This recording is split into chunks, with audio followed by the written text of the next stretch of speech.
Assalamualaikum warahmatullahi wabarakatuh. Saya Siwi Dwi Handayani, perwakilan dari kelompok saya, akan menjelaskan atau mempresentasikan mengenai jurnal yang berjudul Relasi Agama dan Sains menurut pandangan Mehdi Golseni. Yang pertama akan saya bahas mengenai merintis jalan relasi agama dan sains.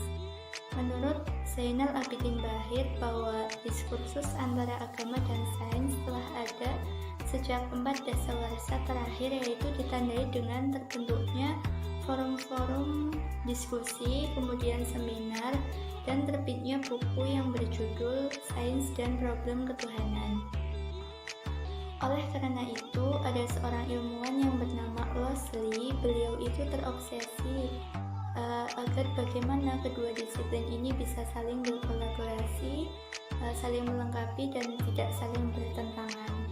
Beliau itu mengharapkan kontribusi dari para ilmuwan dan ilmuwan-ilmuwan yang berjasa dalam kolaborasi antara sains dan agama ini. Diantaranya adalah Mehdi Golseni yang menulis buku bertajuk The Holy Quran of the Science of Nature.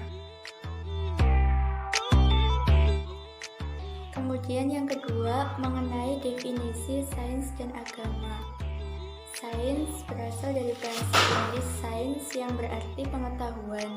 Sedangkan secara umum sains berarti kegiatan manusia menggunakan pikirannya dengan berbagai cara sehingga menghasilkan sekumpulan pengetahuan mengenai gejala alam, kemasyarakatan, perorangan dengan tujuan meraih kebenaran, penjelasan, pemahaman, dan penerapan. Sedangkan pengertian agama menurut Max Muller artinya itu adalah kondisi pikiran manusia yang bebas dari nalar sehingga ia mampu memahami maha yang tak terbatas melalui perwujudan dan makna. Kemudian yang ketiga itu berkaitan dengan diskursus agama dan sains. Menurut Hidayat, ketika agama dan sains itu mengalami diskursus atau pertentangan, maka dibutuhkan cara agar keduanya itu bisa saling melengkapi dan tidak saling meniadakan. Namun pada sekarang ini kita bisa melihat bahwa sains dan agama, manusia itu mulai bisa memahami relasi antara sains dan agama. Hal ini dibuktikan dengan contohnya adalah tentang penciptaan manusia yang mengatakan bahwa sains mengatakan bahwa manusia itu berasal dari kera. Manusia pertama itu adalah manusia purba, sedangkan Islam mengatakan bahwa manusia pertama itu adalah Nabi Adam. Dan ini jelas sangat berbeda dan bertentangan. Namun manusia sekarang tidak mempertentangkan ini, justru hal tersebut bisa saling melengkapi. Kemudian yang keempat mengenai pemikiran Mehdi Golseni. Menurut Mehdi Golseni, pandangan dunia Islam tentang realitas yang pertama itu adalah bahwa alam diciptakan oleh Allah dan dialah yang memeliharanya.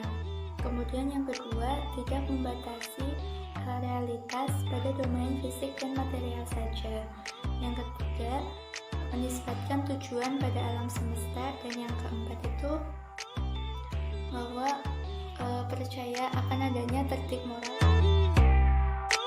Kemudian yang kelima yaitu mengenai relevansi pengembangan dalam keilmuan dan sains.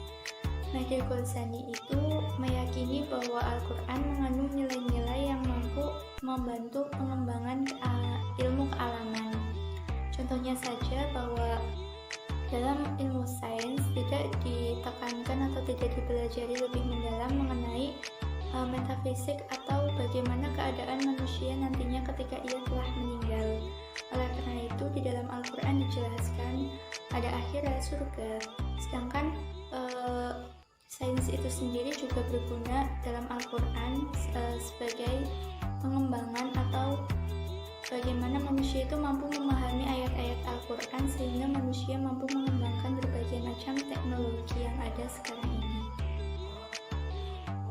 Demikianlah presentasi yang dapat saya sampaikan, semoga bisa bermanfaat.